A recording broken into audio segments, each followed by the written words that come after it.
Zoom tutorial tonight too.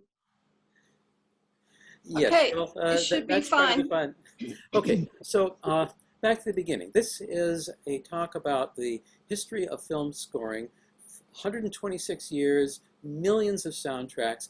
How can we organize and grasp this vast panorama, this vast history of film scoring?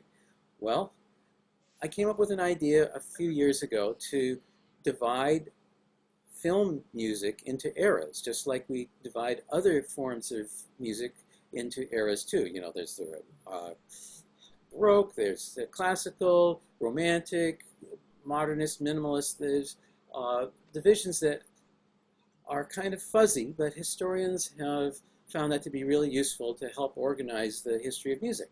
So I had the thought that maybe we could do that for film music. So I'm going to share with you my little graph, my little chart that shows how I'm dividing it up, and then I'm going to go through it quickly with examples from each of the eras.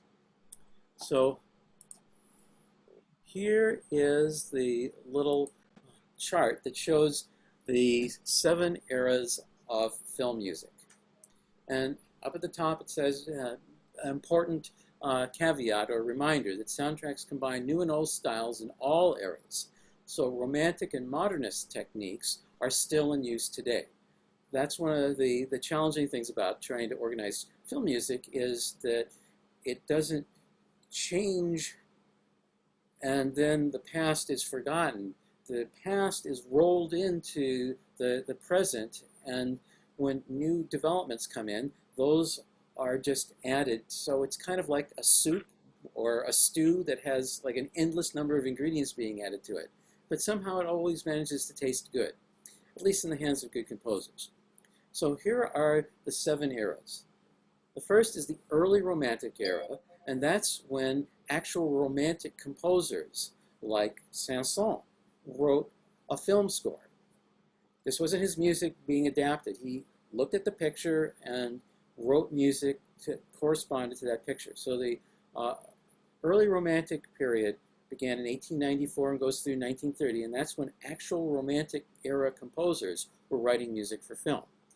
And then the late Romantic period happens around 1930, and that's when there were still some Romantic composers, but now they were adding jazz idioms, and there was a greater sense of the music being written for the films. Then around 1950, we got the Modernist era, and that's when 20th century concert music and concepts that were much more contemporary than the Romantic era started to become prevalent in film scores. Then there's the first hybrid era in 1970, and that's when the orchestra started to get supplemented with electronics. So even soundtracks that sounded like they could have been from the Romantic era were enhanced by electronics.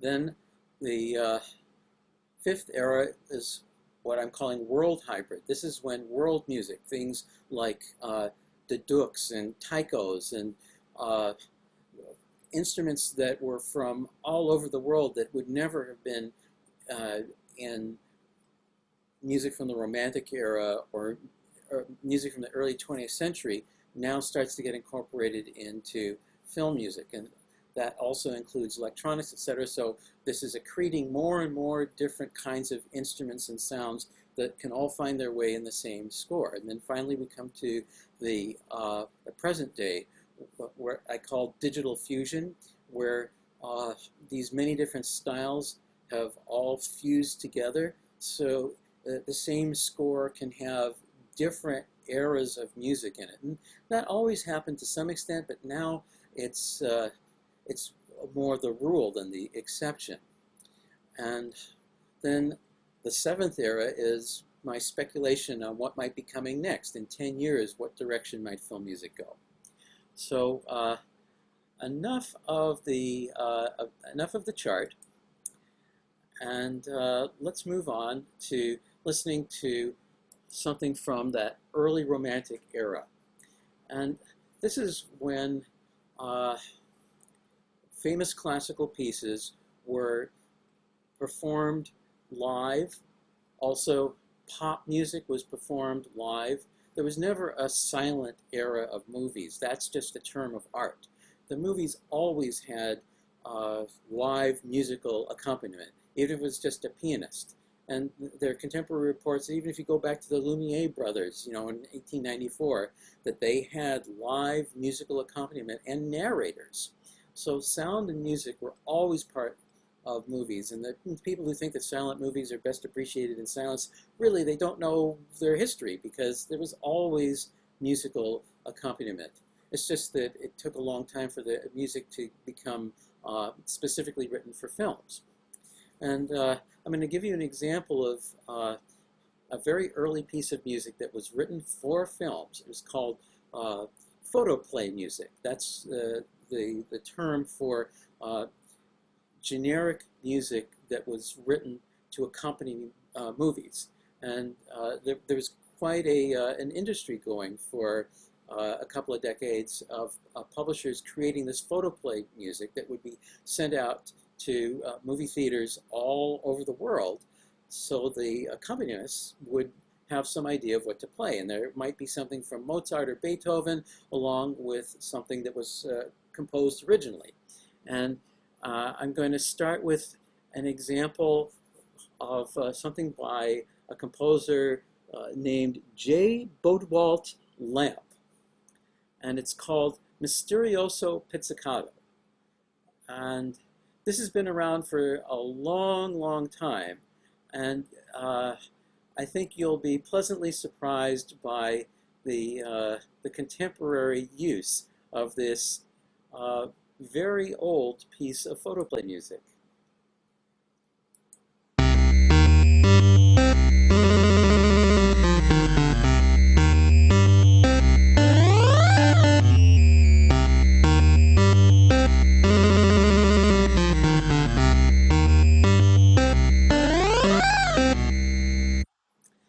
So I'm guessing that you guys probably all have heard that before.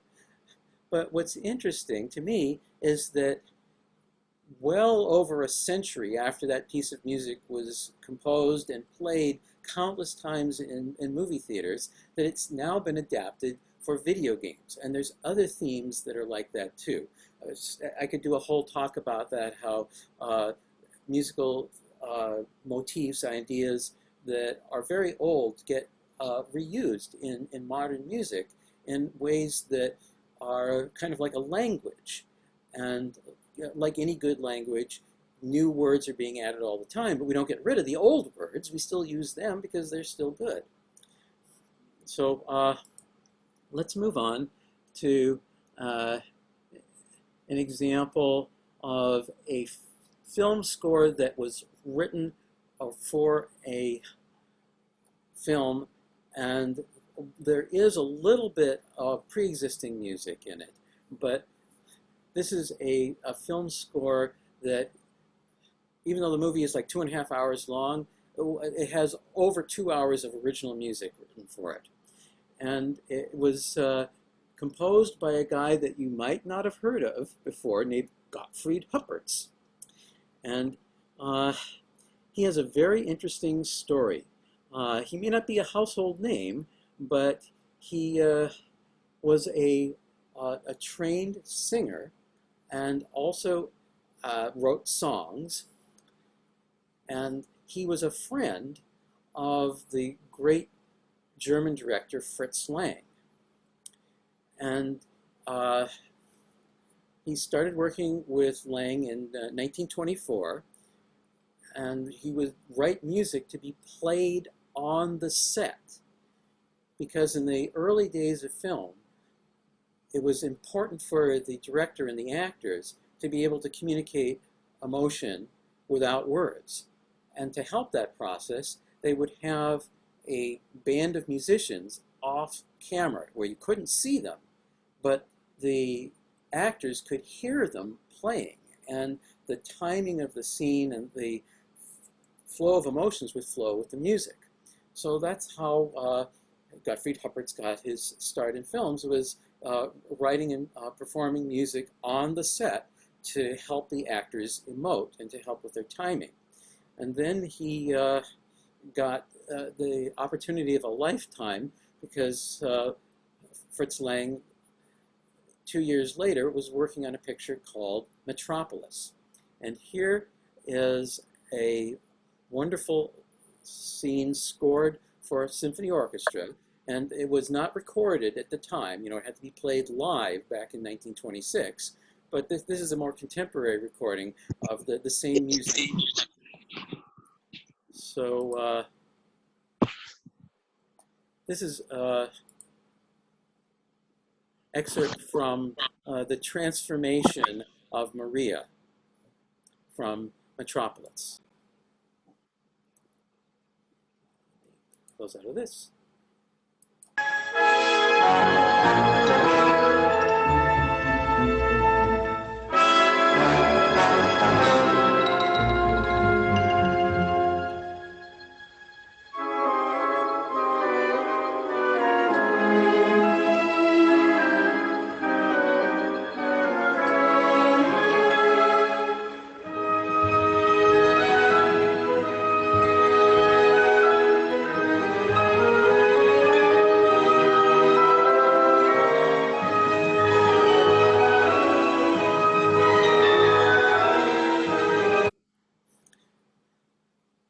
Okay, so I think you guys get the idea, and that sounds kind of romantic with a touch of impressionism in it. Beautifully played, lushly orchestrated. I'm not sure that a modern audience would say that that music really fits with the action in the scene, but you know, for 1926, they were doing a pretty good job. Gottfried Huppert's was of bringing the power of orchestral music into cinematic storytelling. And there have been many, many different scores created for Metropolis, but I kind of like the original one. It really works. But it's clearly, to my mind, you know, my ears, that sounds like romantic music. Even though this is, you know, set in some far science fiction alternate universe, they didn't try and create music that would fit in that universe. They chose something that would be familiar to the audience from concerts and radio performances. Okay, so now we'll leave the early Romantic period and go to the late Hollywood Romantic period, and this is where composers appear that are perhaps a little bit better known. And we'll start with a child prodigy who was born in Austria and was a refugee to the United States because of World War I, if you can believe that. And there'll be refugees from World War II coming to Hollywood and playing an important role. But it's interesting that Maximilian Steiner came to Broadway because he was trying to escape from World War I and in Germany. And then after a successful career in Broadway, he came to Hollywood and was one of the more innovative people in the history of film music, because no one knew what to do with dialogue. And he kind of invented the idea of putting music with dialogue. And there were some early experiments before him. But before we go into his work with dialogue, I'm going to share an example of his work in action films. And this is perhaps the first major action film original soundtrack that you can still hear echoes of in today's soundtracks.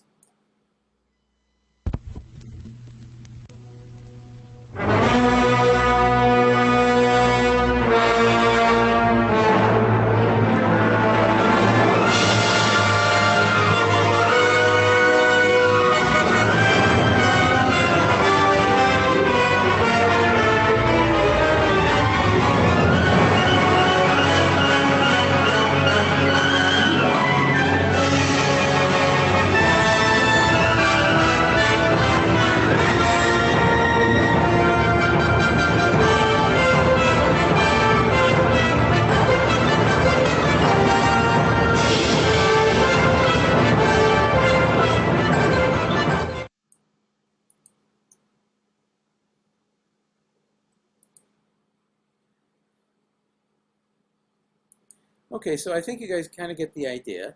And for 1933, that was Can I really just say a quick impressive. thing? Yes. I'm sorry to interrupt, but my Wi-Fi is missing things and turning off. So if you don't mind, even though if you can notice when I'm gone and turn me back in, I will always try to come back in. Okay, This will be great. corrected next week. Yes, well, we're Okay. recording this too, so you can listen to it, but go ahead. Jeannie will let you back in. So that soundtrack was very impressive to contemporary audiences back in the 1930s, and there were reviewers who said things like this was a concert that was accompanied by pictures. You know, the music was that important. And also by this time, by 1933, there were pre-recorded soundtracks. So that music was recorded by the Warner Brothers Orchestra, and that recording was sent out. So this was a big change. That instead of sending out sheet music to be played locally, now they could send out a magnetic recording of the music, so everybody was hearing that same wonderful performance. So this was a big step forward to have that consistency between different performances, that everyone would hear the same thing. Of course, you could also argue that that was a step back because now every time was the same. We're also going to hear one more example from Max Steiner. Perhaps the most iconic cinematic sound of them all could be this soundtrack, or at least it was for generations. And now it's become a little bit controversial, but I think we can just enjoy the grandeur and majesty of this soundtrack and the Tara theme.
Okay, so you guys probably recognized that that was Gone with the Wind. And that was one of Max Steiner's great soundtracks that really made the whole world stand up and pay attention. Even today, I think that you can hear that theme being played at the annual Academy Awards. So it's become part of world culture. And again, to my ears, that sounds very romantic to me. It sounds like something that possibly could have been written by a composer from the 19th century. Yet, in the context of film, it works perfectly to create this sense of something that's larger than life and incredibly important and magnificent. So you could say it's old-fashioned, but for movies and for movie-going audiences, it was state-of-the-art and it changed the world. Now we're going to go to another child prodigy from Europe, and he had a successful career in opera. Mahler and Strauss sang his praises, and when he came to Hollywood to do a movie, it was just going to be one movie. He was wooed away from writing opera because a collaborator he'd worked with had gone to Hollywood to do an adaptation of Shakespeare's A Midsummer Night's Dream.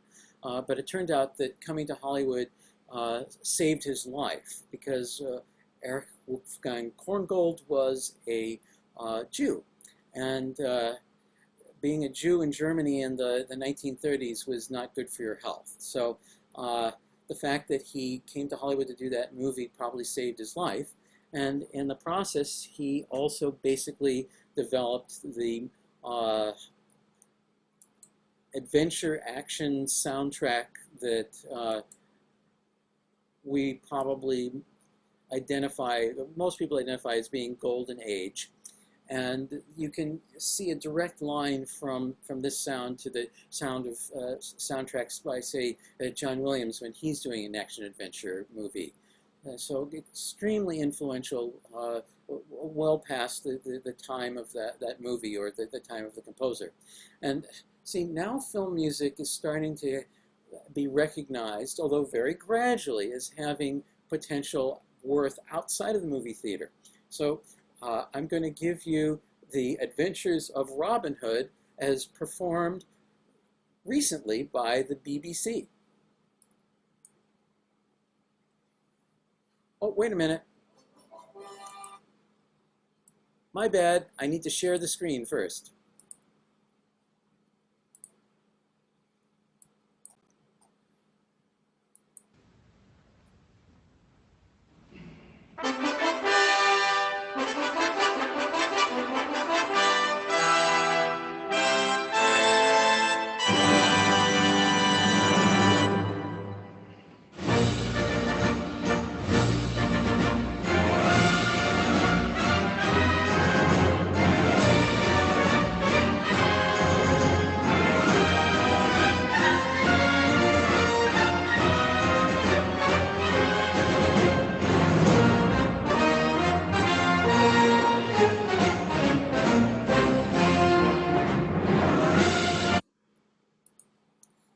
Okay, so I think you guys get the idea. And I'm jumping ahead a little bit, but you can see that this orchestra, where nobody in that orchestra was alive. In fact, maybe even their parents weren't alive when that movie came out. But that music has transcended time and place and become part of world culture. So some orchestra in England, a very good one, can play that music and fill the concert hall with people who want to hear that film music without the movie, just as good music. But again, in 1935, no one had any idea that that was going to happen. That was decades, generations in the future. Korngold is also important, though, because he did see that potential was there, and not necessarily with The Adventures of Robin Hood, but he took themes from his movie scores and turned them into concert music. And I'm not talking about suites, because that happened later, the idea that you could take themes from a movie and turn it into a concert suite. He adapted them into a violin concerto. And if you're a real fan of film and music, you'll actually be able to recognize which films the themes in his violin concerto are drawn from. But I think it's interesting to hear that and see how this late Romantic Hollywood period blends so well with romantic concert music.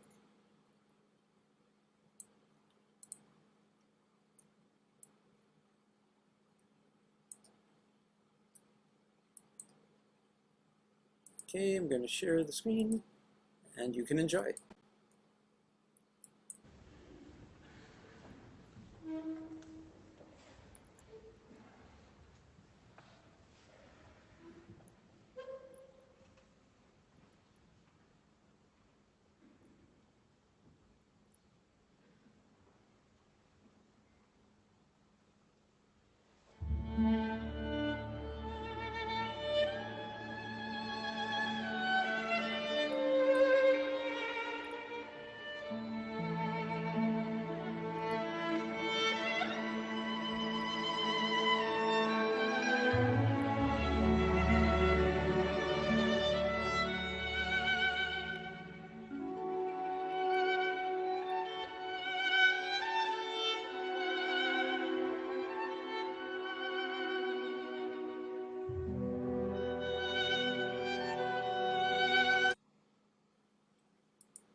So I think it's quite remarkable that such an inspired, lyrical, long, romantic, emotive melody was written for a movie back in the 1930s.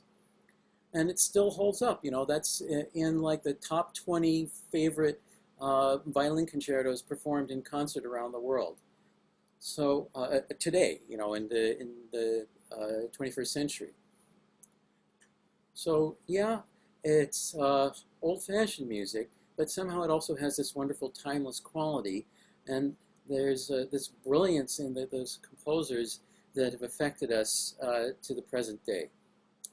So now we're going to leave the Romantic era, remembering that those impulses, those techniques are still with us. They don't go away, but they become less prevalent, less popular, and new things start to appear. And here's something that's really new and different that truly was never imagined before in the history of music. This is the first example that I know of, although there may be others, where a film composer innovated in orchestration and technique in ways that were ahead of what the concert composers were doing. In 1951, Bernard Herrmann conceived of an all-electronic orchestra: electric violin, electric cello, electric bass, electric guitar, electric organs. The orchestra was all electronic music. And concert composers were also getting into electronic music in the 1950s, but not until a couple of years after this movie came out. And it also, in addition to being innovative in music, it also kind of is iconic and set the sound, the tone for an entire era of science fiction films. As soon as you hear this, it will immediately bring you to that time and place. So we're going to listen to the main title from The Day the Earth Stood Still by Bernard Herrmann.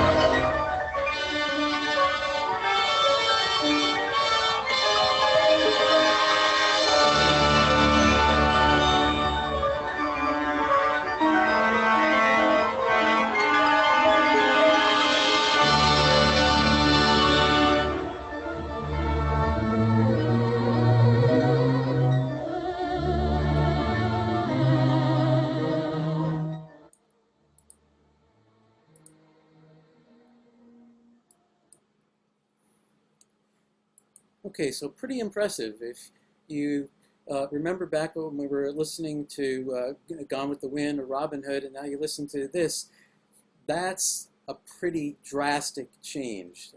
The music had evolved in enormous steps. Now, there were still romantic scores being written, but now a whole new vista had opened up. And it's kind of interesting also that technically, it's very complex to bring off that kind of music. In other words, it takes a virtuoso orchestra. I don't know if you could hear that there was actually a theremin duet going on there. There was 2 theremins being played live with an orchestra. And if you've ever tried to play a theremin or seen somebody do it, you know it's the devil's own to try and play that instrument. To get 2 people to play it in tune with an orchestra, I mean, hats off to those musicians in the Fox Orchestra there to be able to bring that off in 1951. Now, Bernard Herrmann also is innovative in other ways, and important because he was a kind of father or proto-minimalist composer, and he would take jazz and romantic elements and boil them down to very simple elements that could be repeated. And again, this was years before minimalism became popular in concert music. But it has some kind of magical hypnotic effect on the audience that also works in concert. And this is from a famous live performance that was part of an album of Herman's music that Esa-Pekka Salonen did with the LA Philharmonic.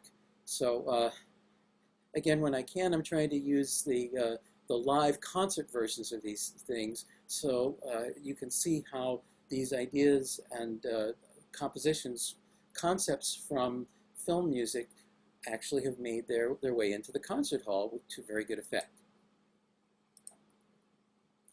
So this is the Scene d'Amour from Vertigo by Bernard Herrmann.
Excuse me for letting that run on, but there's something about that I just can't turn it off in the middle. It's very compelling.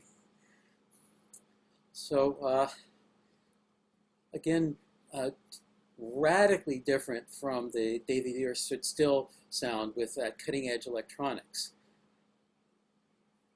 Yet, I think this clearly belongs in the modernist period because the approach to melody and harmony here is so different than what Korngold and Steiner were doing, 25 years before.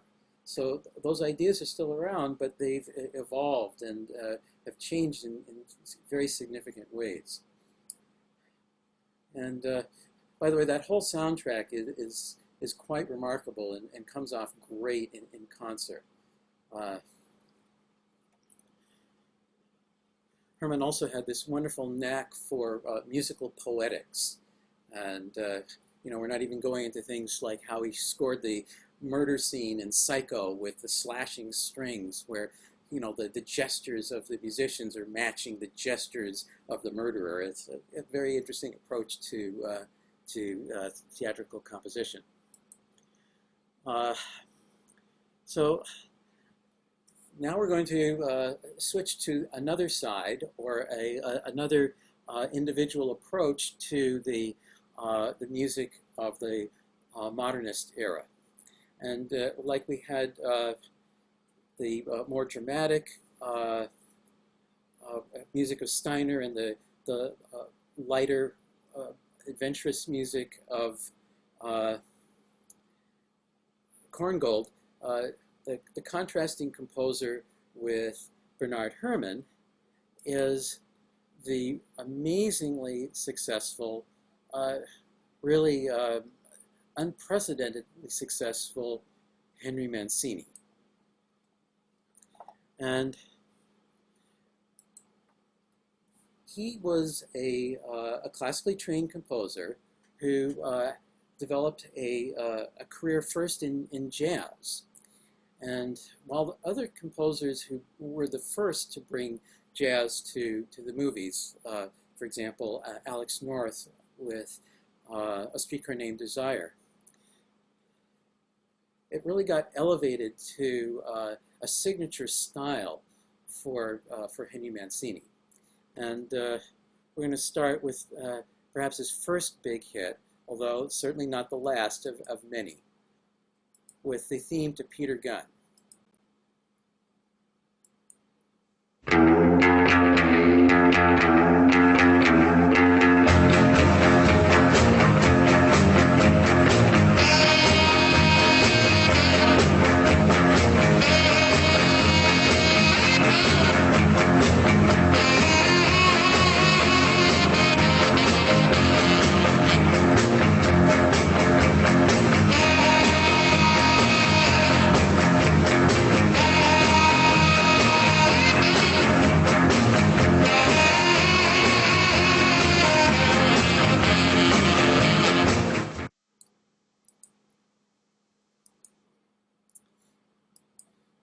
All right, so again, you get a radical change in sound. Nothing that we've heard before could have prepared you for that. That was definitely something new and different that people had not heard before.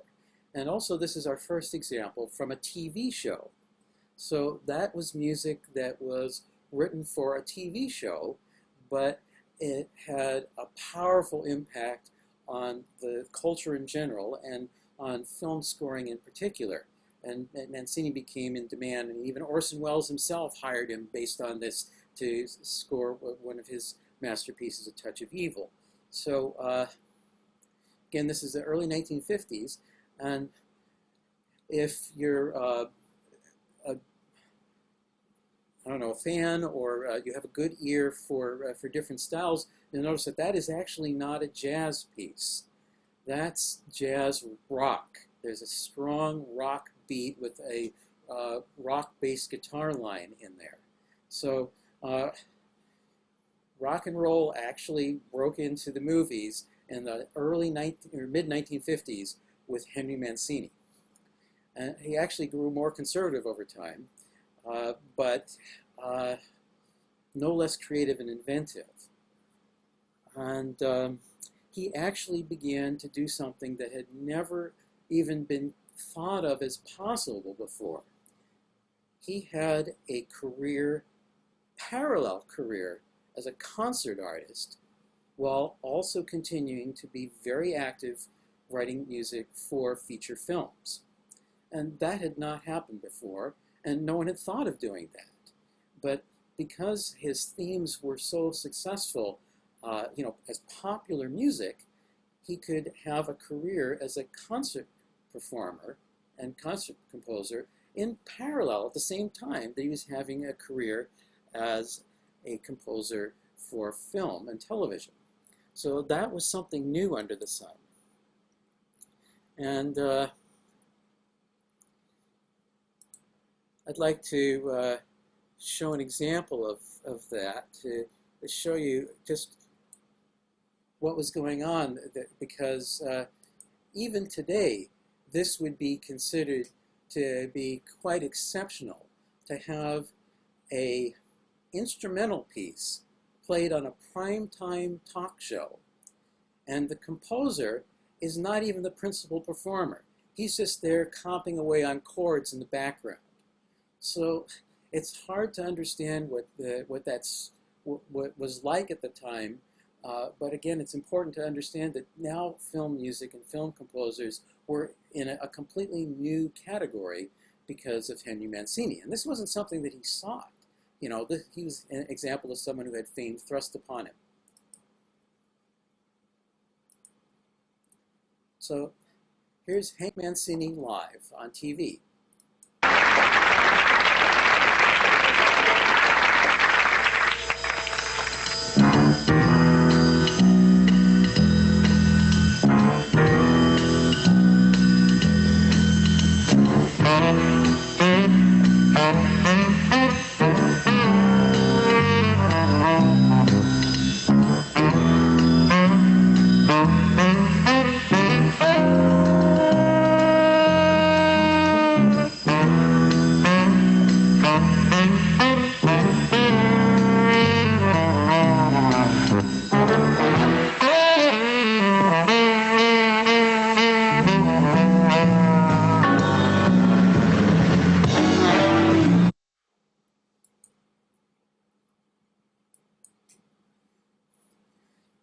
So and that was Plaz Johnson, and the rest of that band was mostly the band that recorded the soundtrack to the Pink Panther for the movie. But this was years after the movie, and so this also is important because now the formerly anonymous, faceless studio musicians who played on the soundtracks of literally thousands, tens of thousands of movies and TV shows were now getting to be out in the public. You know, they were on national television. So this was also a major step forward from the days of being anonymous background music players. Now they're, you know, TV stars. And they maybe weren't the biggest star on TV, but it didn't matter because something had been advanced that wasn't even considered possible before. In Mancini's career, you could do a whole show on that, and people do. But for years, he had the record for the most Grammy nominations of anyone. Because his career outside of movies was so successful that he was constantly producing gold records. And one other thing I want to mention about Mancini is that his prolific output of music outside of the movies included doing albums of other people's music. And I think that's something that's kind of been lost in subsequent generations. He was happy to share his fame with his contemporaries who, you know, were not maybe as well known as he was. He would take other film composers' music and put them on his albums. And the albums would sell really well, and it helped everybody's career. And I think it's a wonderful community spirit and a generosity to that he was fine with playing other people's music and did it with just as much passion as he did his own. All right, so we could go on about it, and if we had more time, I would love to play more Mancini, but we don't have more time right now. So instead, we're going to move on to the next era of hybrid scores. This is where electronics start to really become integrated into film scoring, and it's now part of the vocabulary. And also modernism. These modernist elements are taken even further.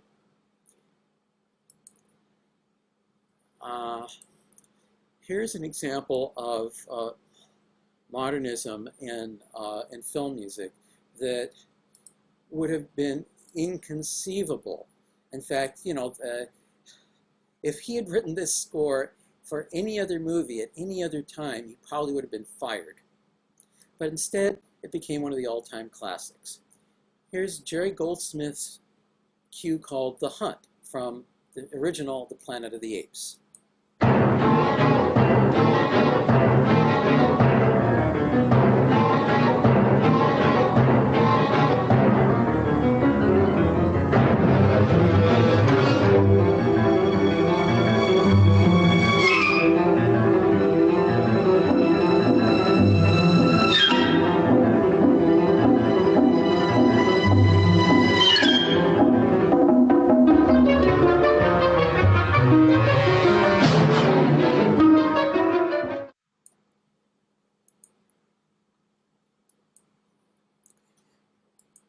Okay, so there, if you have sharp ears, you can hear all kinds of techniques like serialism and atonality and development of musical cells and all those weird percussion instruments that would never be heard in concert music but fit in this movie.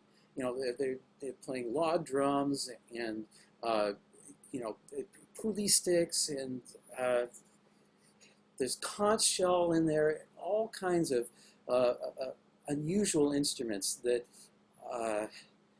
became one of Goldsmith's trademarks, as that he would always find an unusual musical instrument or an unusual sound that was perfect for that movie, but you never think of doing that for any other piece or any other movie except that one. So, because, Planet of the Apes is about this world where everything is turned upside down, and now apes are civilized and advanced, and humans are primitive and violent. And so the music turns the world upside down and uses all kinds of sounds and effects that you wouldn't normally hear, but somehow Goldsmith is able to make them all work together. And that had a big effect, and you started hearing ethnic percussion in all kinds of other shows, including things like Star Trek. You could hear that Gerald Fried got an inspiration to use ethnic music in Star Trek because of the score to the Planet of the Apes that came out that same year.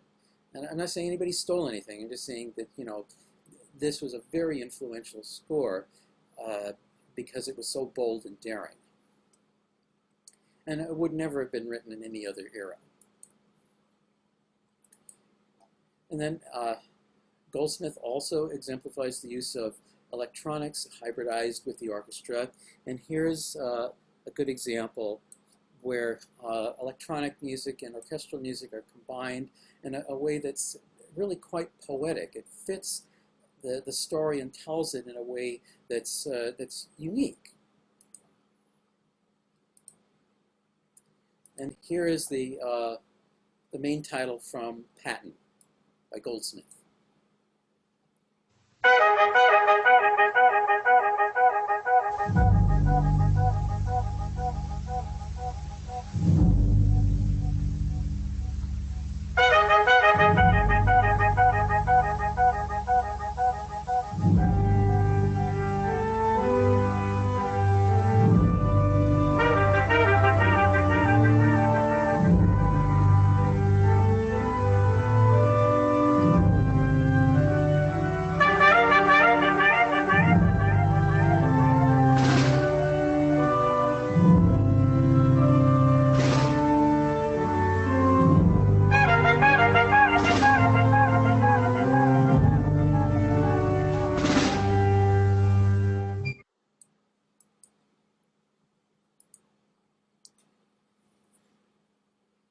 So when I'm teaching about film scoring and aesthetics, I like to use this as an example.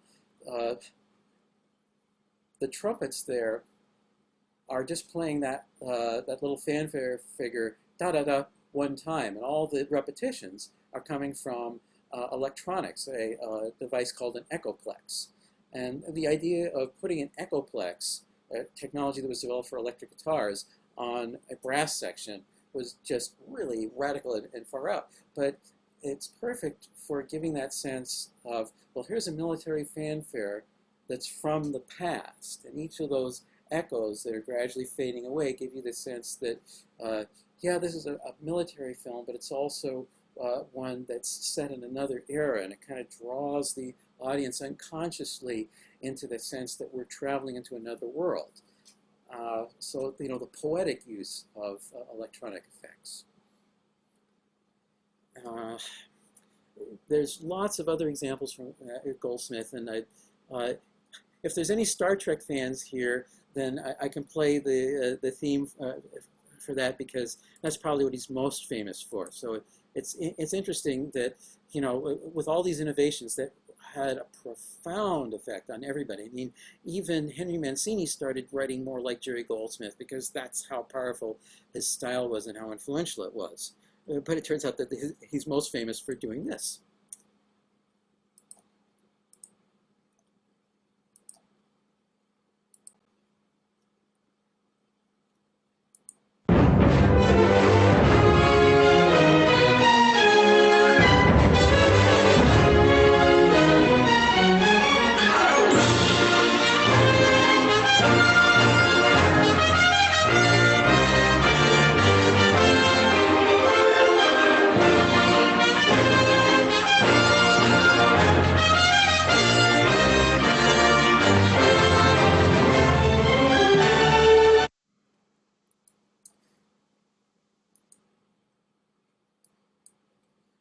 Okay, I wish I had time to play more of that, but that's wonderful. And if you actually listen very closely, especially if you've got the score. And I know that's very hard to do because it's very hard to get film scores, but there's actually synthesizers in there.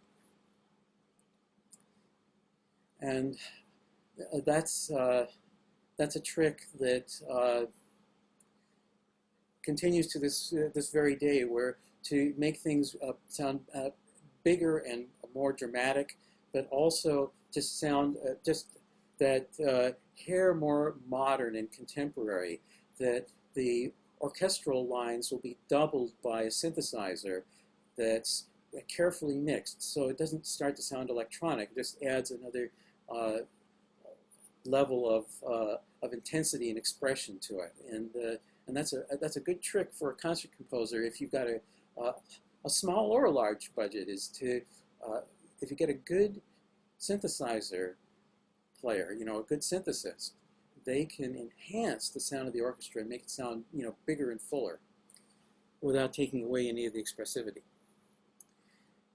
All right, so who are we going to pair with the dark and dramatic Jerry Goldsmith? Although he could also do light things too.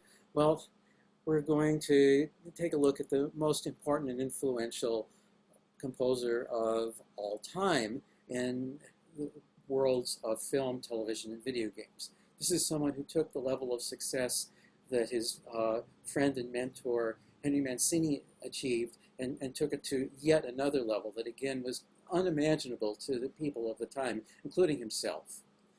And he was known as a modernist, edgy composer, but he achieved his greatest fame doing this. And I think we need to start with this because of the influence that it had on everyone, including Jerry Goldsmith. It could be said that Jerry Goldsmith would not have written that theme to Star Trek in 1979 the way he did if it hadn't been for this film that came out in 1977. And again, I'm going to use a contemporary concert example of this because this is music that's worked so well in the context of the film that it transcends the film and becomes concert music.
All right, so this is music that got all four trumpets of the Netherlands Philharmonic straining to reach that high C in unison. This is where, again, film music can push the boundaries of concert music, but in a way that's accessible to a general audience. This is, of course, the theme to Star Wars, written by John Williams in 1977. He did the whole score in a period of 3 months. They thought they were making a children's matinee film that would have a couple of good weekends and then be forgotten. And no one was more surprised than them when they saw that there were lines of people around the block in movie theaters around the world for a year. And this catapulted John Williams into a level of fame that had never been seen before in an orchestral musician. And,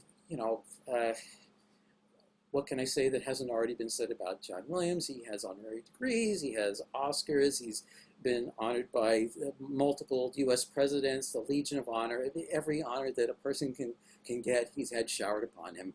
And he actually remains a relatively accessible, humble person, given all of the things that have been thrown at him.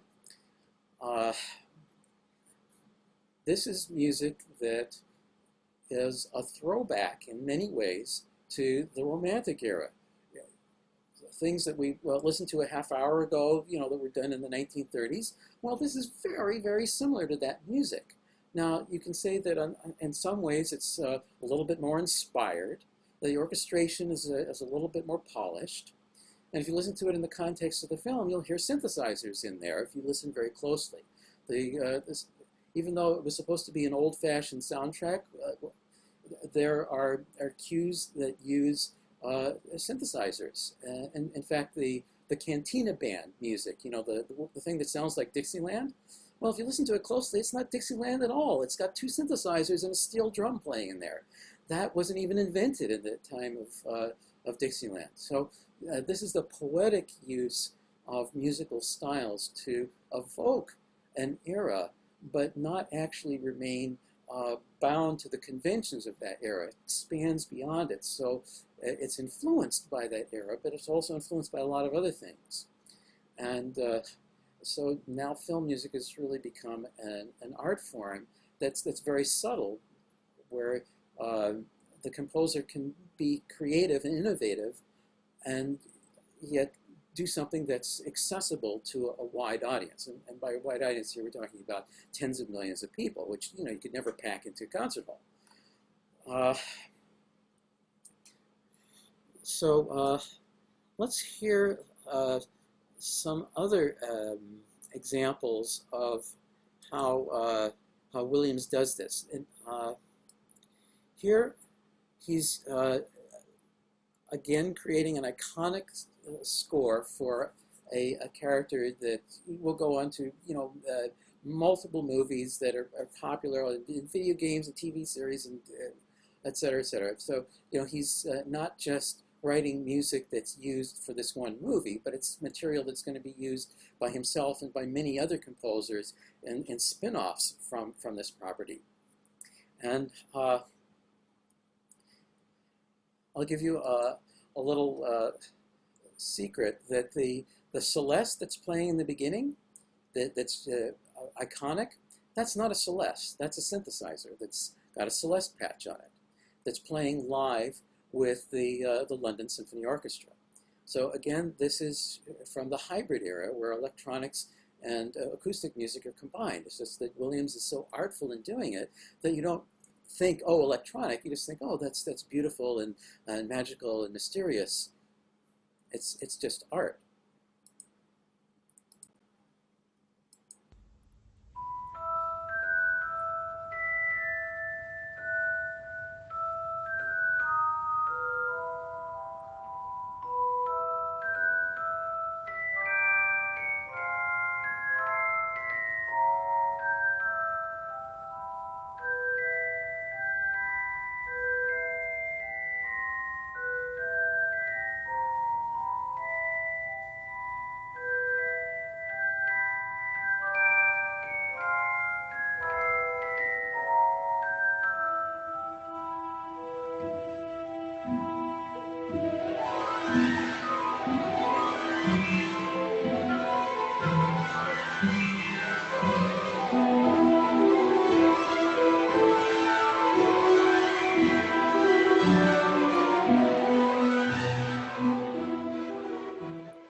Again, you probably all recognize what that is. That's Hedwig's theme from Harry Potter.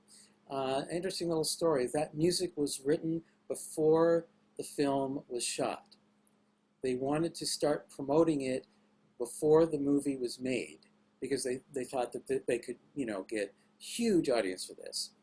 So they asked John Williams if he could write a theme song for the movie without there actually being a movie. And that's what he came up with.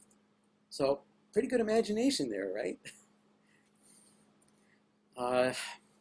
And when I hear that, I don't hear it as being anything except a magical Celeste-like sound. It doesn't seem like it's electronic to me. So I think that Williams has an exceptionally good ear for finding orchestrational balances and tuning the sounds, including the sounds of the electronics, so they sound human and organic. And that's the kind of art that's, easily overlooked because it doesn't draw attention to itself. Quite the opposite. It tries to, be very humble and easily assimilated by someone who's not sophisticated. But without that sophistication, I don't think it would have reached so many people. So now I showed an example of the level of fame that Henry Mancini achieved. Now I want to give you an example showing the level of fame that John Williams has achieved, because again, I think this is something new in the history of music.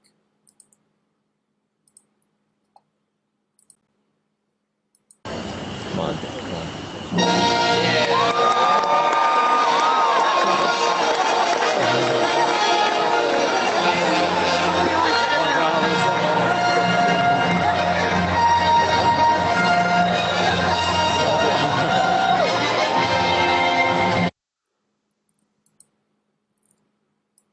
18,000 people standing and cheering, waving lightsabers for a classical composer, a guy who's conducting an orchestra. And I was in the crowd that night of that video. And it's just electrifying. It's like being at a rock concert, except people are better behaved. And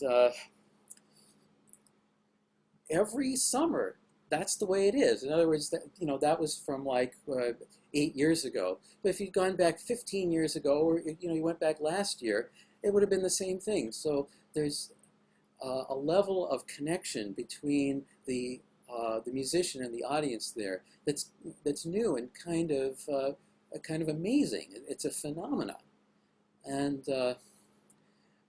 this is something that I think would never have happened. Probably never would have happened without film. Film and television gave this composer a platform to reach an audience that would not have been possible if they had been performing in concerts or doing recordings. It took that extra level of technology and that new media, and then a talent that was right, that was adaptable to that media, that creates this phenomenon. And I don't think this will be a one-time thing. I mean, I don't think that this will happen all the time, that we'll have another John Williams every couple of years. But I think we'll see this again in the future, that someone else will be able to attract the public's attention in that way and introduce new generations of people to, young people, to orchestral music. So again, something that film music maybe has brought to the concert music world. Okay, I know we're running over, but the last few conversations have all run over, so sue me if I play too long.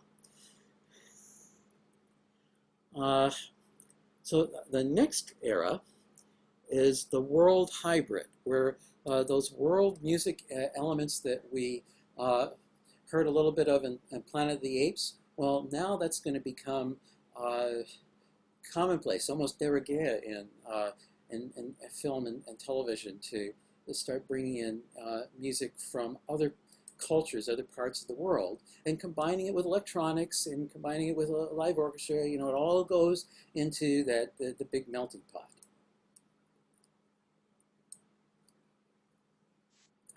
So this is James Horner's Never an Absolution from Titanic.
So there's something that you don't hear every day, a extended bagpipe solo in a movie.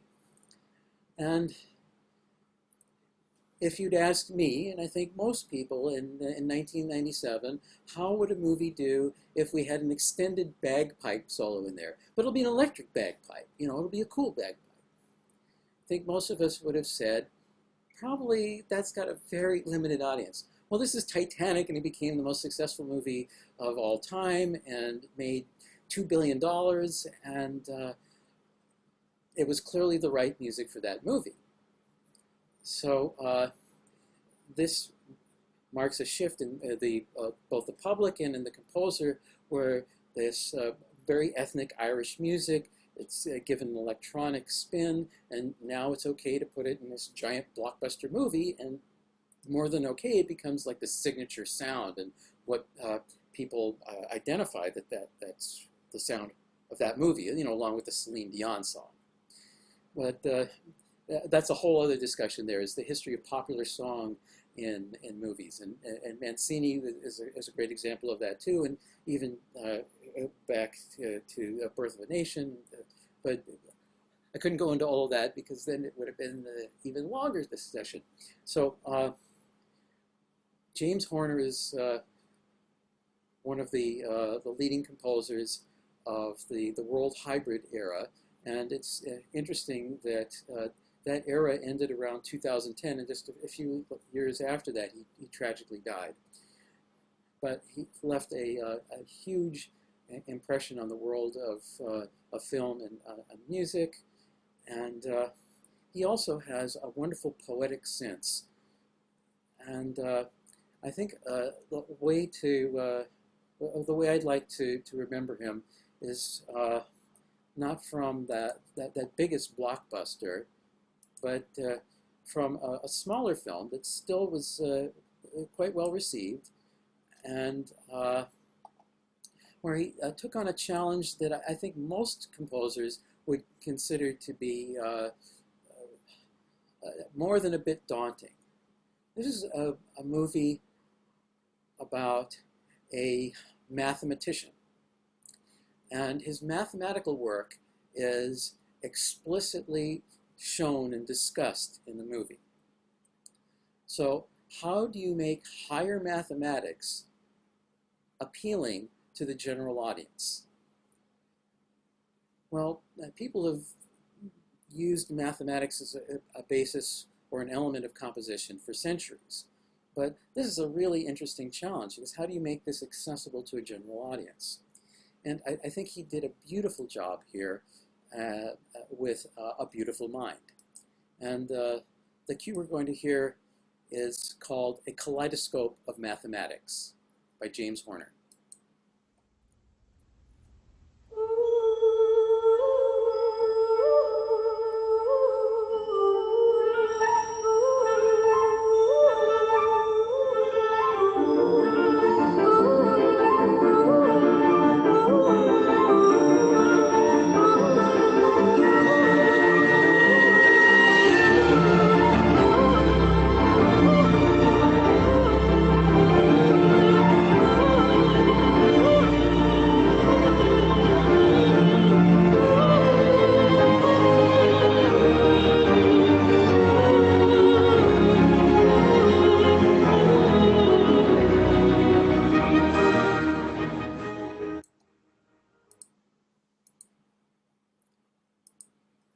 So that worked for me, and it worked for the Motion Picture Academy, and they made it this Picture of the Year.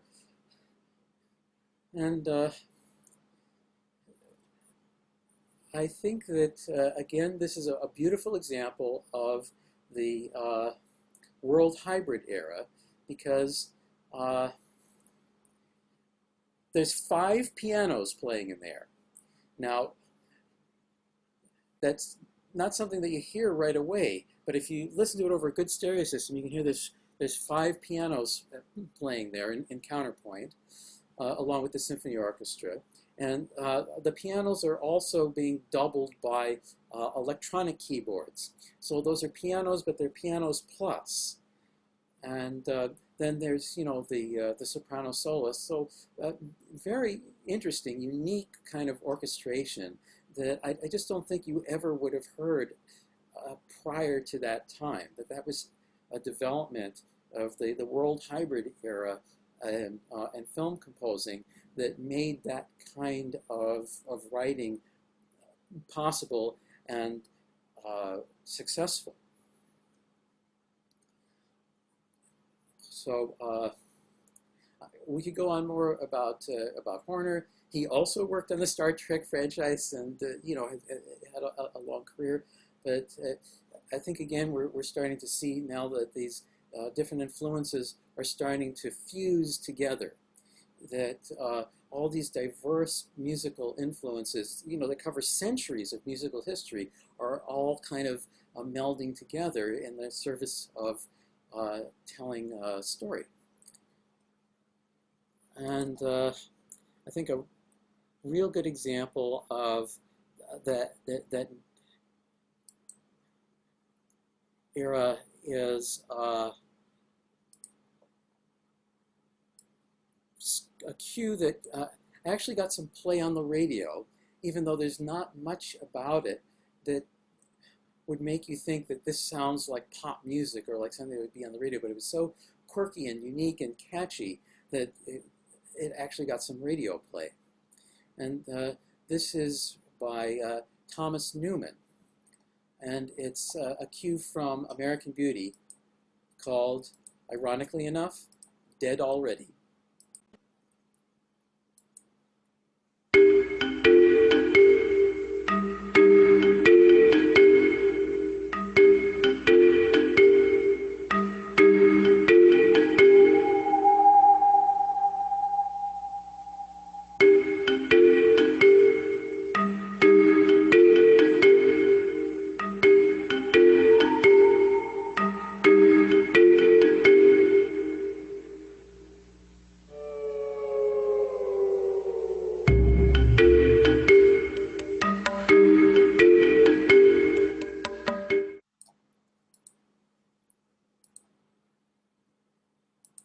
Okay, so there you've got, a marimba and a tabla and a synthesizer and who knows what else is in there. It's all together now, different instruments, different sounds from different eras and different parts of the world. They're all combined in one piece.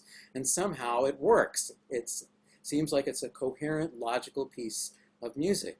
But I don't think anybody would have even dreamed of writing something like that, 10 years before or 100 years before. So it's kind of a new era, a new sound. And again, Thomas Newman's career, we could go on at length about it. He's from a musical family. His father, Alfred Newman, was the musical director at 20th Century Fox and a huge force in musical history, but not as great a force as his son is, because his father was more of a political figure, whereas Thomas is more of an artistic figure. And we're starting to get on to an hour and a half, and I definitely have more to bring us up to the present, but I'm wondering if you guys want to start asking questions, if you want to hear more music, if you want us to be continued, if you want me to shut up. So I'm going to ask Jeannie, could you unmute people and let them talk and see if we want to go on or if there's questions before we delve into the contemporary current era. Jeannie, are you still there? Well, see if you can unmute yourself. Yes, I am. But some people are going to have to unmute themselves. Okay, so I want to give you a chance for questions before I go to the last couple of examples. Because we already. I'm good for whatever you want to do, David. Thanks, Jay. Anyone have any questions at this point? If you want to leave or you've got other stuff to do, I understand. I'd like to hear what your next examples are of very contemporary things. This has been brilliant and very illustrative, and I'm curious. Okay. How about, are you going to get to John Powell? I love John Powell. He's great. I even used some of his score in creating the the poster to advertise this, but he did not make the audio cut. This is a very exclusive club here. I had to cover 126 years in 24 cues.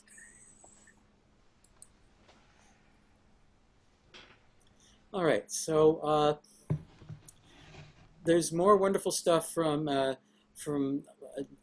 Newmans, but we don't have time for that right now. So I'm going to go on to something that's even more contemporary, and that I think is a kind of fusion where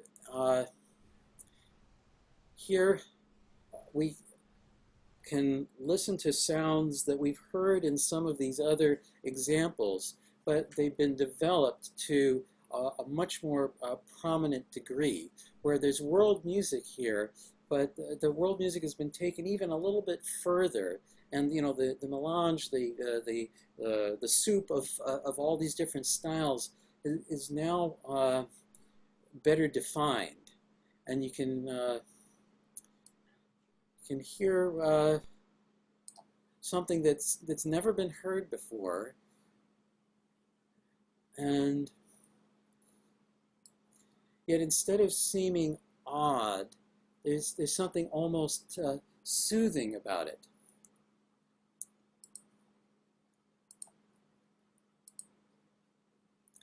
And of course, American Beauty was a very dark comedy. This is not a comedy. This is a very serious drama. This is Bear McCreary and the main titles to Battlestar Galactica.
Even today, that seems kind of edgy and bold, doesn't it?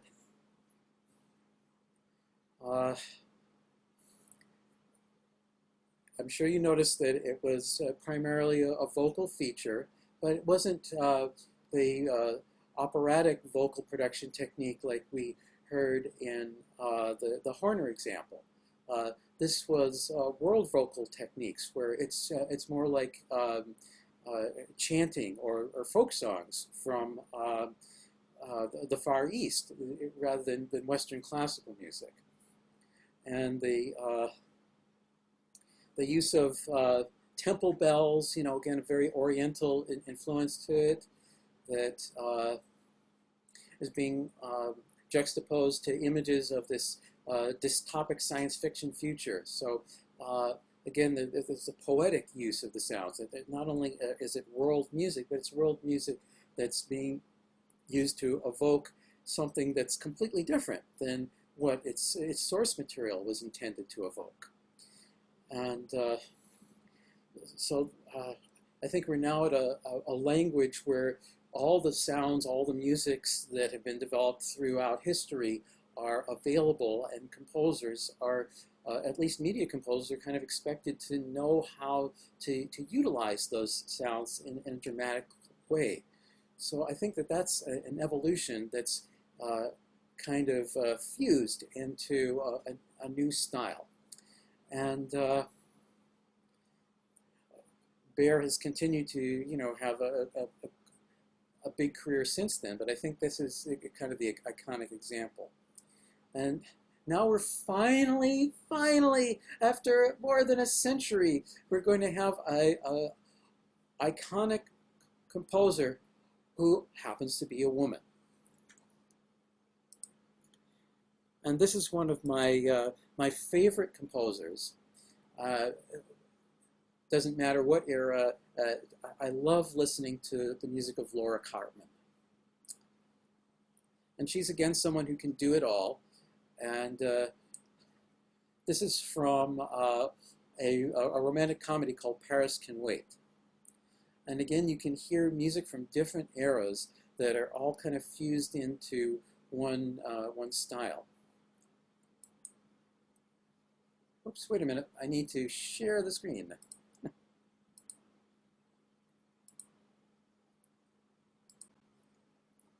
So here we go.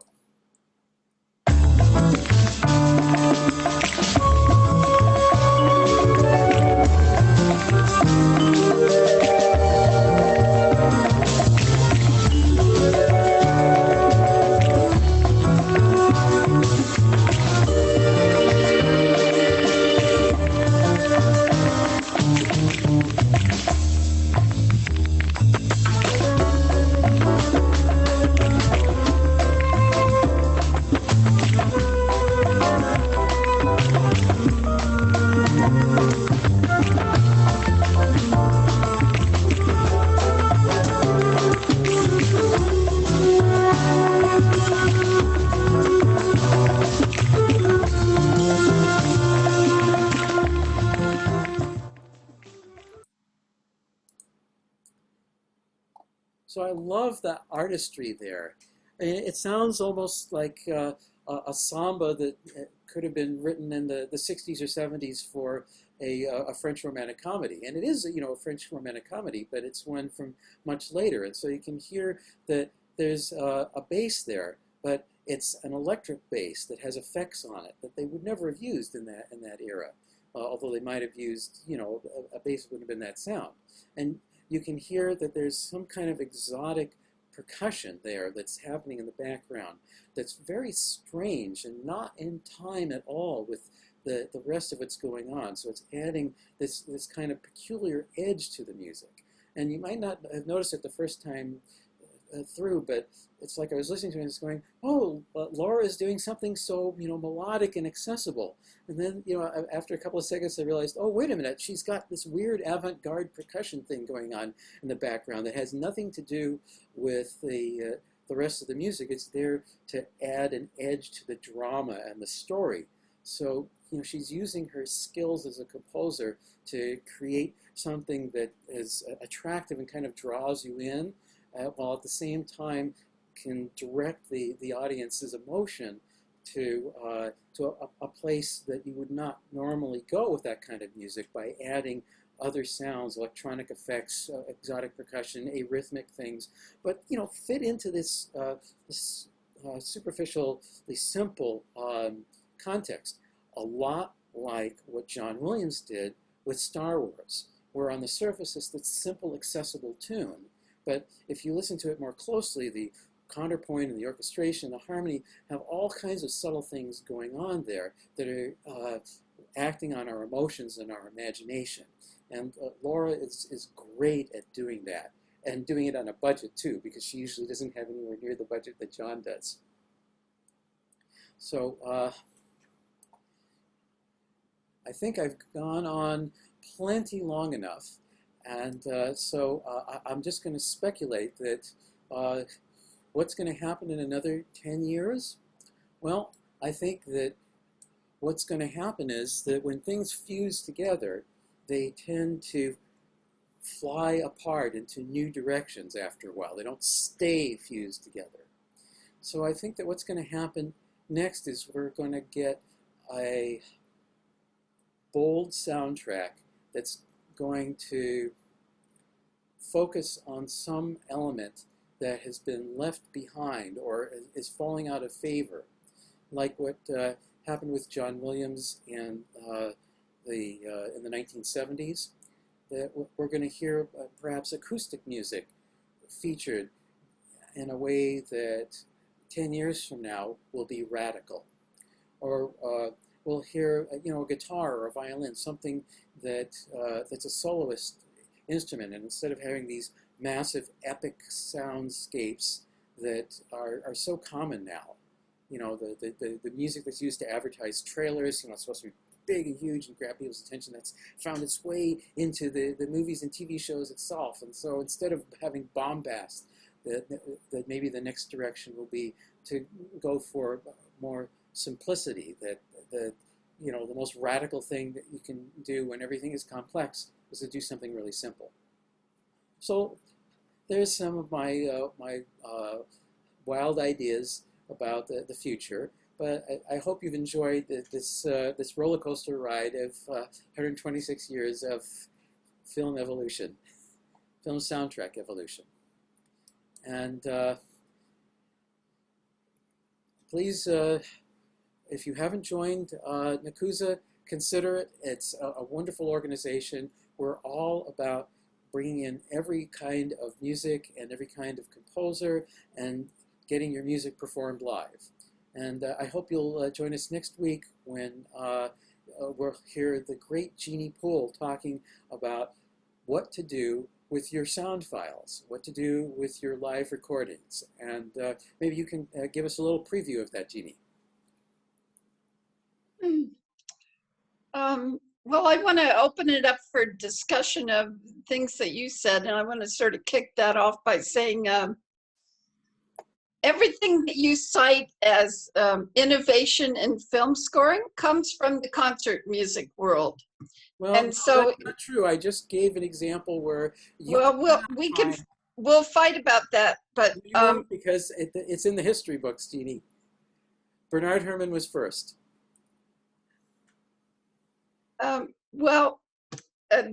NACUSA primarily is an organization of concert music composers. And the reason that ASCAP and BMI agreed to fund concert music is because it has always functioned as the research and development wing for commercial music.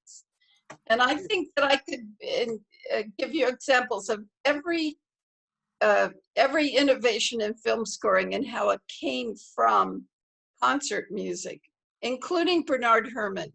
So when you want to have that discussion, I'd love to have it with you because Show me the evidence. Show me a recording that uses an all-electronic orchestra before 1951, and I'll accept that evidence as proof. Well, so I studied with Otto Luning.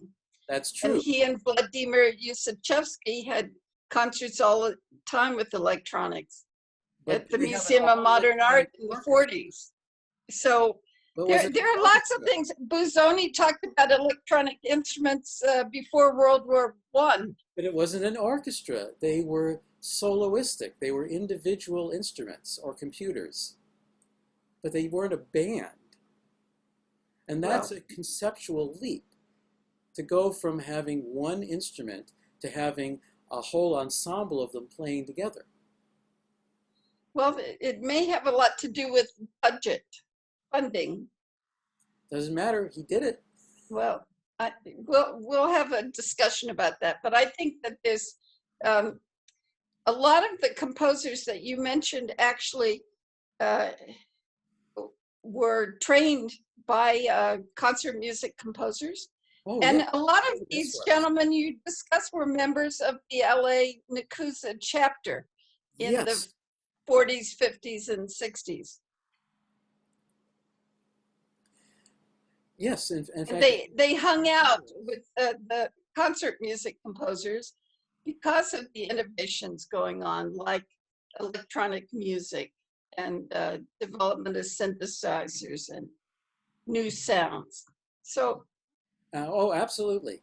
For example, this is not to diminish the accomplishment of film composers. I'm just saying that there's a little different way to look at this than.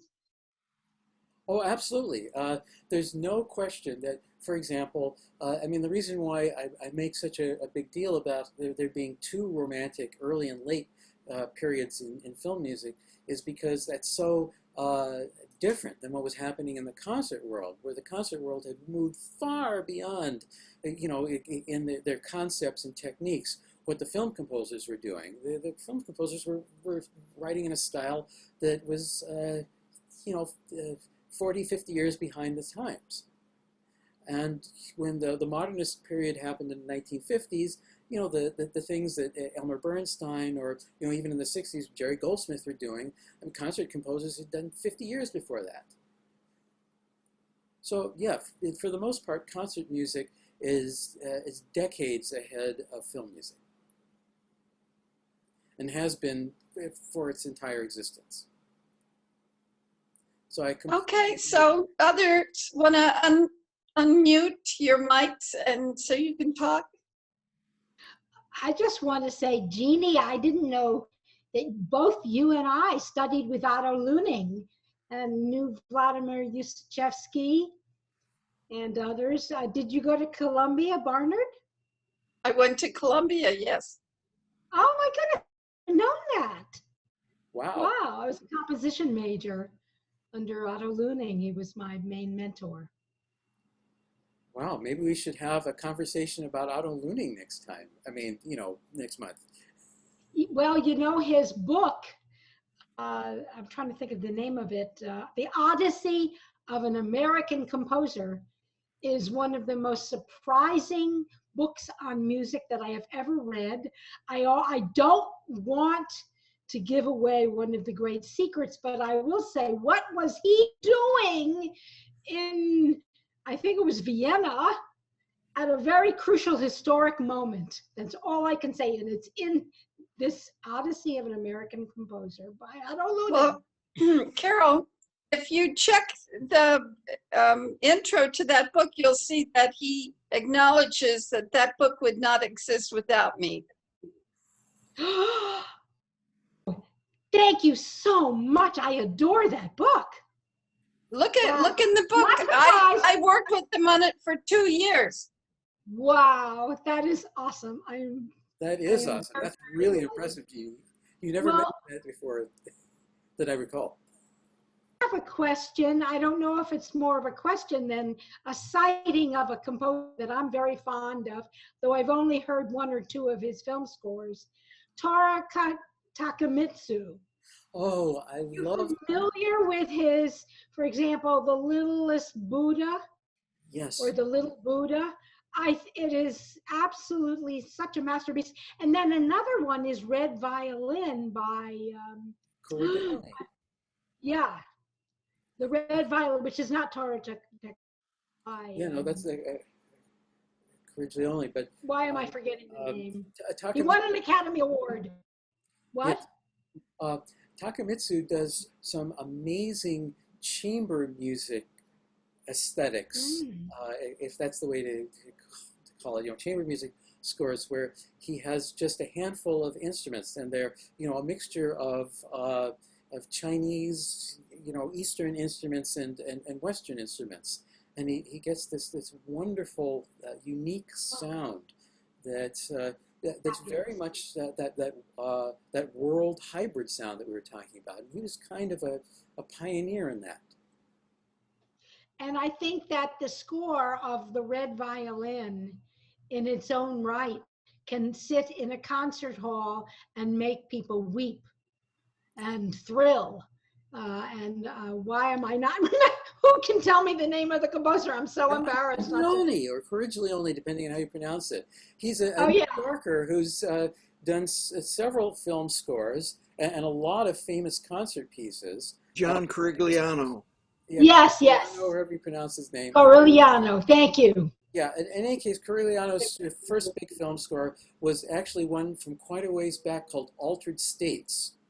And that is still kind of cool and worth looking at the score because, you know, he had to work on a Hollywood schedule, so he had to get these, you know, cool avant-garde textures, but he had to figure out how to notate them and get people to perform them in you know, for a concert composer, you know, lightning fast speed. So that you can learn something from, you know, how he notated those effects so that it didn't take him forever to write it, and so it was fairly easy to rehearse it. But it sounds really complicated. Well, isn't some of that aleatoric? Yeah, some of it's aleatoric. But that's the thing is that, you know, there's aleatoric scores. Your sound went out. I hope I'm very not difficult to rehearse and perform. Can I mention one other aspect that I think is very, very important for contemporary, both concert music and film? Today, because we've become a very visually oriented society, people are coming in now into the concert hall to see the film along with at least portions of music that are being played with the full orchestra usually, or possibly a chamber group. And this is a way that that the orchestras can draw in the audiences, and it's a new development. Yes, it's a huge development, and I've heard orchestra managers all around the world saying that these live-to-picture concerts have literally helped save their orchestra because they brought a whole new paying audience.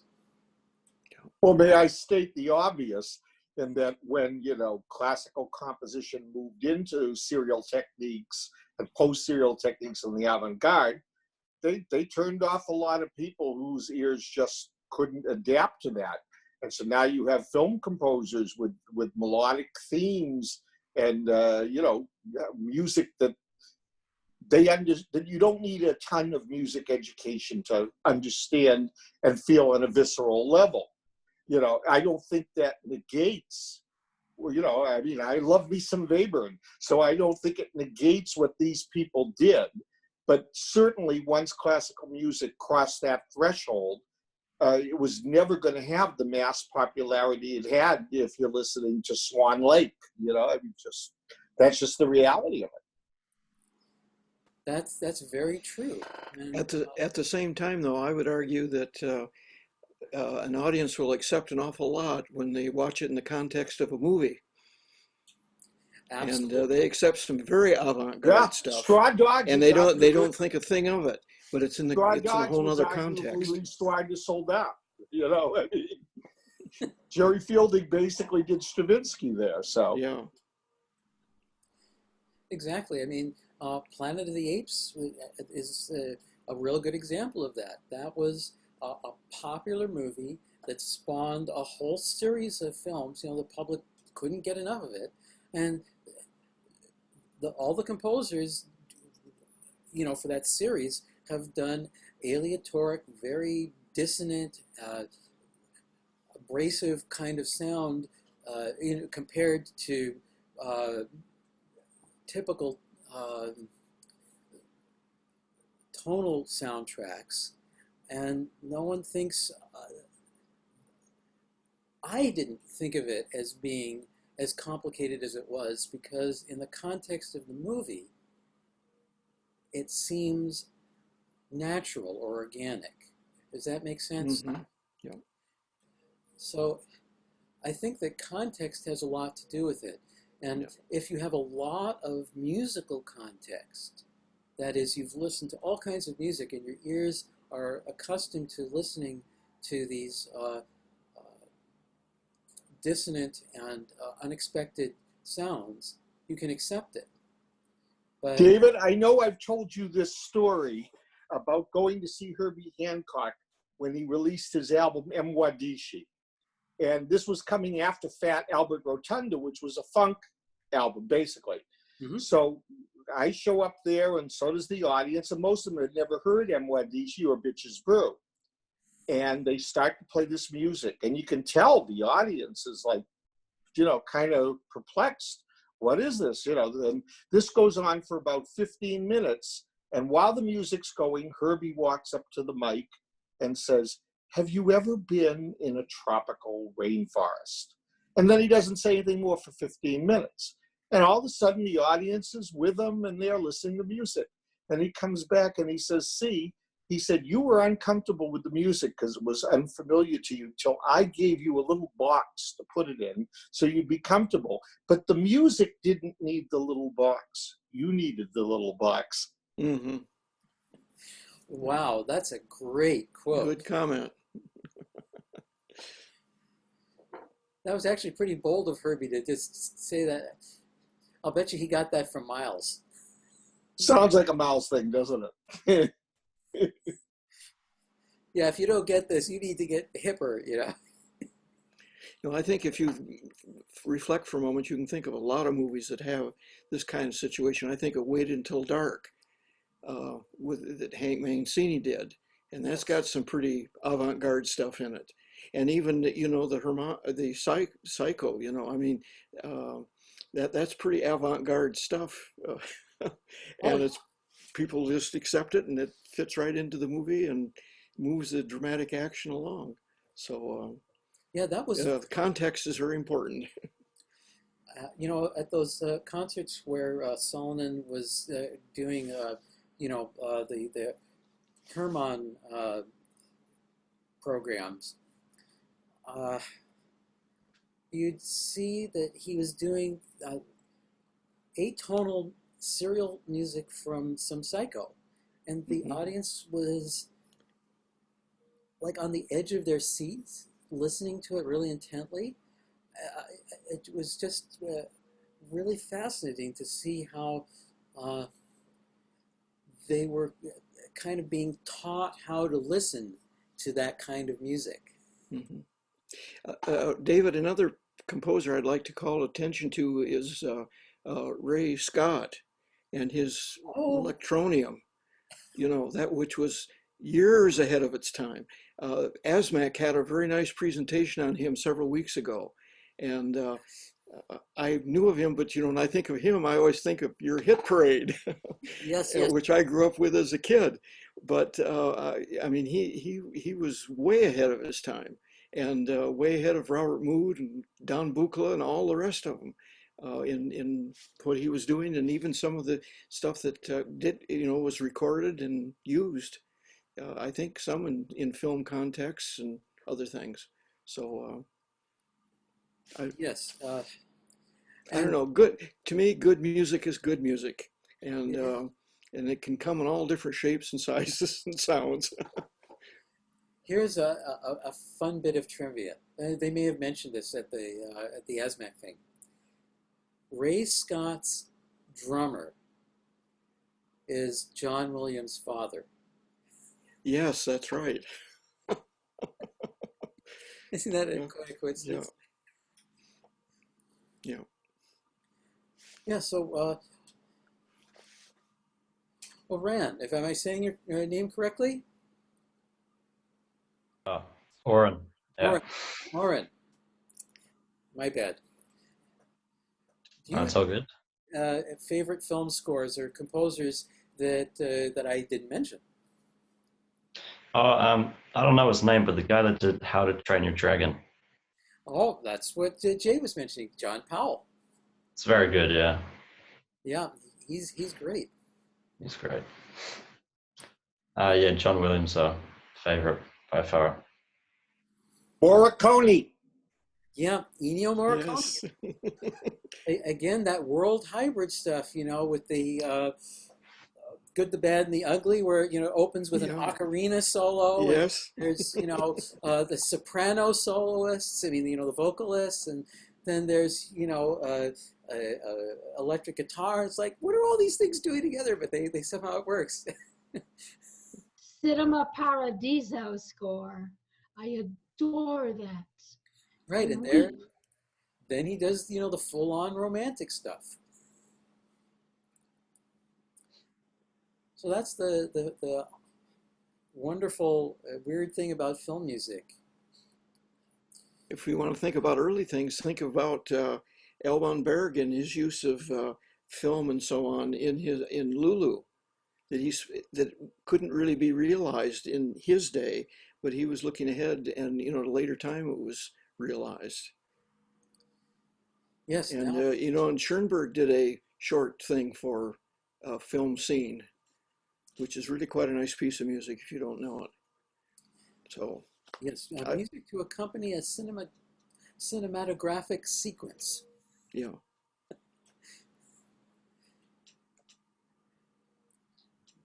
This seems primarily like it's a European kind of or Western. Like it's not a lot of Japanese or anything.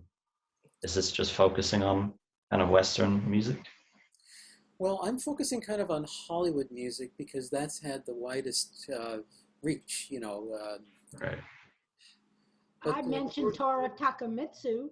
but Toru Mhm. Takamitsu Yeah. has had influence, and also, oh my God, The Sheltering Sky. Why am I not thinking of his name? A big live concert guy who also does film scores. Somebody help me here.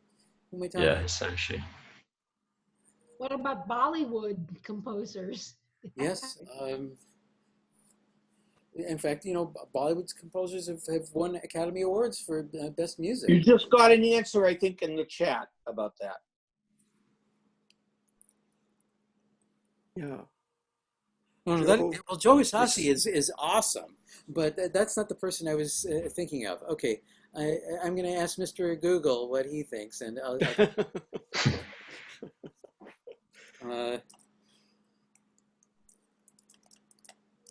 keep talking amongst yourselves.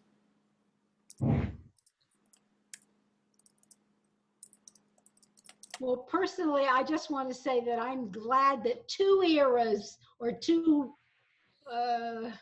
stylistic conglomerations are disappearing.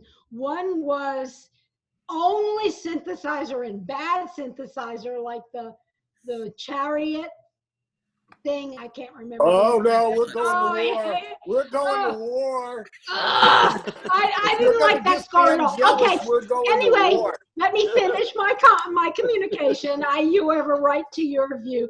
And at any rate, I didn't like the score at all. And the other one is the song score that is just only songs. I'm a so glad songwriter, and I agree with you. Carol and Jeannie, I wanted to mention that I had the pleasure of going to a composers conference in Stratford, Ontario in 1960. And I was the ripe age of 18, I think.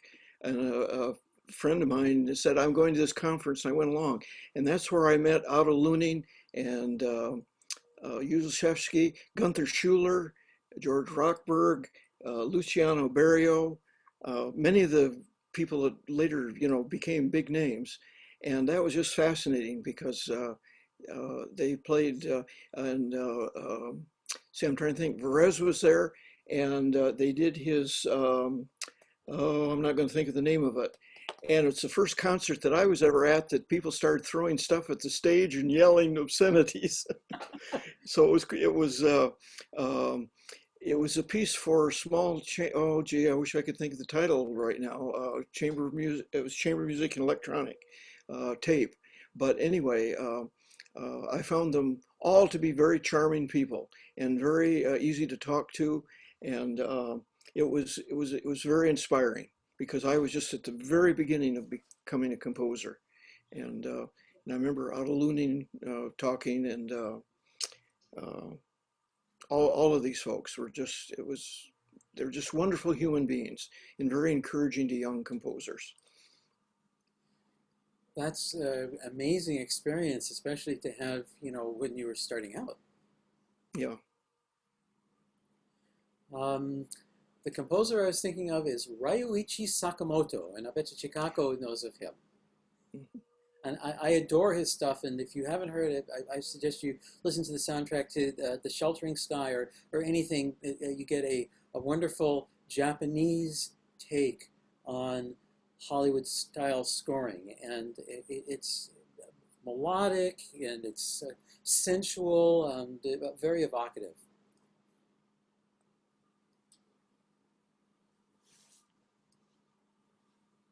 So, any other favorite people that we've left out? John Barry. Yes, John Barry. Thank you. Oh, yes. There's a kind of trend in film music at the moment with superhero movies where they just have all brass for a whole 2 hours. I'm getting a bit sick of that. I don't know about you guys, but Yes. it's kind of overstayed its welcome. Yeah, and not just 4 trumpets, 4 trombones. It's like we got to have 12 trombones and 16 French horns. And I'm not kidding. I'm not exaggerating. That's like 4 tubas. I have a question about Jerry Goldsmith. Many years ago, I watched a Gunsmoke episode, and the whole movie, the whole episode was scored with solo English horn, and I really wish I could find it. Yes, the Twilight Zone also had scores like that. Goldsmith and Herman, Bernard Herrmann were working on the Twilight Zone at a time when they didn't have a big budget, and there were no alternatives to live music. Yeah. So there's this wonderful score that Herman did for a Twilight Zone episode that scored for Celeste and timpani, Mm-hmm. and it works. Yeah. Yeah, there's never 1 second where you feel like you need another instrument. He covers like the whole panoply of emotions with those two instruments, and Goldsmith can do that too. Is there any kind of a database one could consult to chase something like that down? This is something where you have to ask film music aficionados. The Twilight Zone episode, it's on YouTube, so I can send you a link to that. The Gunsmoke episode, I'd have to ask my friends in the film music community. Yeah. The Gunsmoke one was where Matt Dillon had to chase someone out in the middle of nowhere. There's only like 2 or 3 actors in the whole episode, and it's all in this very desolate country. But the whole thing was done, practically the whole thing was done with solo English horn, and it's still. I remember it to this day. I don't remember the music, but I just remember the situation and the fact that someone had scored a whole episode with just English horn. I want to mention that one of my teachers is Eddie Lawrence Manson. Oh, Eddie Manson. Yeah, we adored each other. And he actually won an Academy Award and he was a harmonica virtuoso, as you probably know, some of you. And he won the Academy Award for Best Score for his only harmonica scoring for The Little Fugitive, I think it was called. Mm-hmm. And who did I recently saw The Red Balloon. I wonder who did the score for that. That was another one that was very minimal and tender. The French movie, The Red Balloon. Yes. I don't know who did that. You can probably find that in the International Database app. That lists films and it always, lists the composer. So it's not so good with television shows with the individual episodes, because sometimes it'll just generically say a composer, but for movies, you can always chase it down there. I always keep my iPad handy when I'm watching a movie, so I can find out who the composer is. The shortcut to doing that is to just put the name of the film into Google with the word music, and then it'll come up right away. Or go to the Wikipedia page, because they always list the composer. Even if it's an obscure composer, they'll always have it. Yeah. So the Red Balloon soundtrack was composed by I'm sorry, it's taking a second for me to Maurice Leroux. Yeah. And if you want to know more about Monsieur Maurice, he was born in Avignon and was a student of Messiaen and scored 20 films. I was a student of Darius. I met Messiaen when I was studying with Darius Milhaud. Yeah, that was amazing. He was very, very quiet. Burt Bacharach studied for them at McGill too for a while. Yeah. Yes. It's actually really what's the word for it? Revealing that many famous film composers studied with serious conservatory composers. Not all, because it's such a huge field that there's room for all kinds of talents. But it's interesting how many of the influential composers studied, at Juilliard or some other, major conservatory and really know what they're doing. I want to put in a word for something that exists only on the internet now, but it was the the Grove School of Music here in Studio City. And they had film scoring lessons, and you had to write for full orchestra or big band. And it was a phenomenally difficult, grueling, and brilliant course called the Contemporary Composing and Arranging Program. And it turned a girl who didn't know as much as she should have by a long shot into somebody who had some chops. I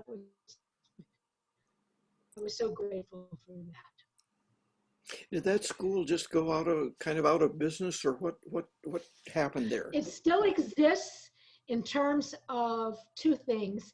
There's some kind of a I'm trying to remember the exact name of it, but it's the people who graduated from the Grove School of Music, either as an instrumentalist, a vocalist, a composer, or a composer arranger. And then there are the books that Dick Grove wrote that are phenomenal. And they are for sale on some other excellent website that I'm not able to say right now. But I know that in a sense, at least Dick Grove's teachings exist in his book form. I was part of a Zoom session just the other day, and someone mentioned that they were Dick Grove's graduate, and sang his praises, and went on quite a bit. I'm going to so many of these sessions, I'm starting to lose track. But anyway, he was mentioned here. Just in the past week or so, I attended something, and he was mentioned, and someone really acknowledged how much they had learned and how important it was to their composing career.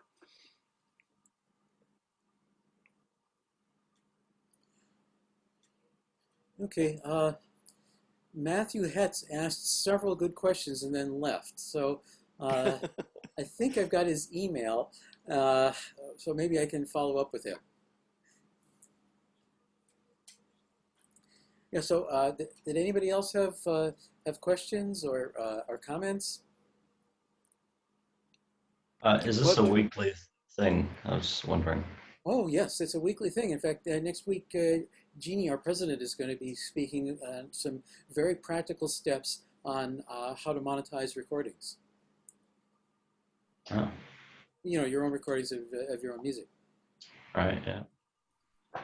That sounds good.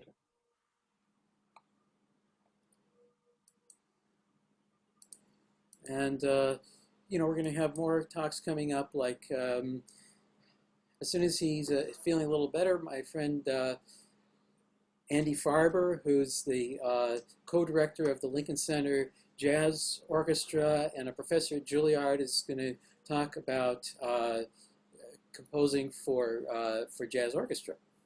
And he's one of the world's experts on that. Mm-hmm. He's also a film composer. Yeah. David, we should make sure that this gets out to John Windsor for the National NACUSA website. You mean this? These sessions that you're having, because really all NACUSA folks should know about them. Well, I think that Jeannie has been forwarding it. I'm not sure, but I think that okay, maybe it's taken care of already. Sent out a national NACUSA about this event, and Right, and he's been announcing them every week. Okay. So great.